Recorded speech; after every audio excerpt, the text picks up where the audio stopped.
Hi, my name is Suchi Banerjee and I will be talking about the argumentative essay in this video. Argumentative essay is a skill built on rational and critical thinking. Why do we argue?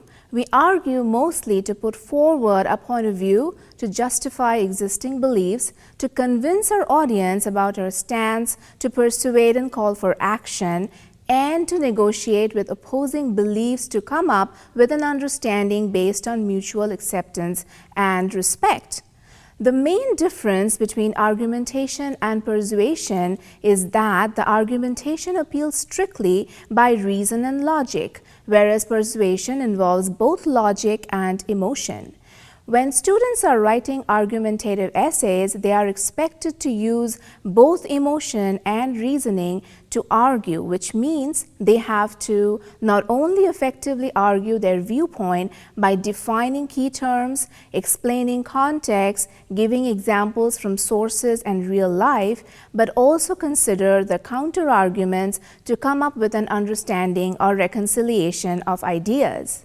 A good argument is not rigid and absolute, but flexible and open-ended. So, how do we effectively argue? Research suggests that there are some elements in an essay that might sway its audience to believe the writer's point of view. First is the credibility of the author. If a text is written by an author who is specialized in a particular field, has years of experience, or has first-hand information on a particular issue or culture, then we tend to believe him or her.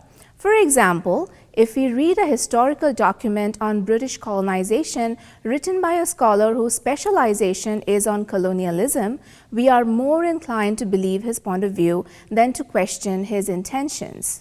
The second element of good argumentation is solid reasoning and logic. If the essay is supported with irrefutable facts, supporting details, and convincing examples, then we are likely to be swayed by the author's conclusions. Also, if the argumentation is unique and original and takes the audience by surprise, then too it can have a persuasive effect based on an element of surprise. The third element of a good argumentation is to appeal to our self-interest. An essay that speaks to the self-interest of its audience is likely to be accepted. For example, if a person has an interest in green energy and reads an essay on smart cars, he or she is likely to be convinced by the logic presented in the essay. In an English class, students are expected to write persuasive essays. There are different techniques to write an effective persuasive argumentation. Begin your argument at the point of contention. This means you should tackle your argumentative stance from the very beginning of the essay by focusing on the issue to be argued about in the introductory paragraph. Your thesis should underline your basic argument in the essay.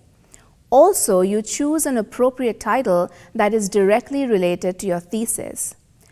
Write topic sentences related to your thesis at the beginning of every body paragraph so that the audience knows the purpose of the paragraphs. Use multiple sources to support your argument. Over-reliance on one particular source or of the writer weakens your argument. It brings out the bias of a writer. It also shows that the writer has not done enough research to form an effective argument. Do not base your argument based on your personal belief, faith, bias, or prejudice. Open-mindedness is the first quality of a good researcher, and a solid research can help to write a good argumentative essay based on credible information and evidence.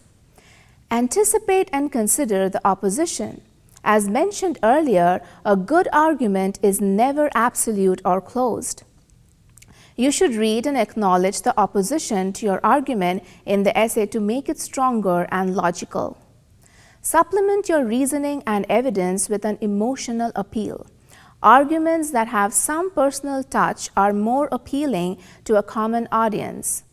If you're writing a health-based essay and you mention about your own struggles, challenges, and how you overcome them along with facts and evidence, then it is likely to have a strong influence on your audience than an essay that is solely based on facts.